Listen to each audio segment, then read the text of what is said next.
क्या जिला आवंटन का प्रोविज़न रूल में दिया हुआ है। तो हम लोगों के द्वारा बताया गया कि रूल में जिला आवंटन से संबंधित कोई प्रावधान नहीं है और एडवर्टीजमेंट आया उसमें भी कहीं जिला आवंटन की बात नहीं थी। जब काउंसलिंग हो रहा था उस बीच में जिला आवंटन के लिए डायरेक्टर प्राइमरी एजुकेशन महोदय के द्वारा एक लेटर निकाला गया और सभी डीईओ साहब को कहा गया कि आप सभी सक्सेसफुल कैंडिडेट से जिला आवंटन का चॉइस 3 डिस्ट्रिक्ट का चॉइस लिया जाए।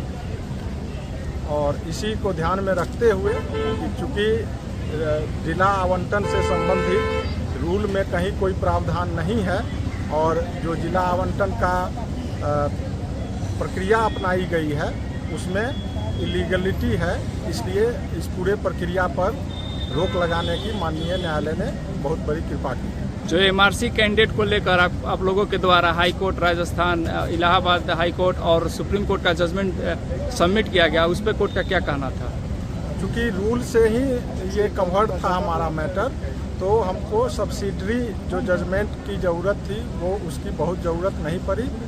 हम लोग आर्गूमेंट के दौरान ऑनरेबल जस्टिस से ये बताया गया कि हाँ, इस संबंध में ऑनरेबल अपेक्स कोर्ट और honourable high court, different honourable high court के द्वारा जजमेंट दिया गया है, इसलिए इसको फिलहाल स्टे रखा जाए और सरकार को जवाब देने के लिए डायरेक्शन दिया जाए। भविष्य में इस केस में क्या प्रोसेस होने की लग रहा है? जैसा कि रूल में कहीं कोई प्रोविज़न नहीं है कि डिस्ट्रिक्ट का आवंटन 3 डिस्ट्रिक्ट का चॉइस मांगा जाएगा, तो इस आधार पर ये जो प्रक्रिया डिस्ट्रिक्ट चॉइस की मांगने की जो प्रक्रिया है वो इटसेल्फ इलीगल है।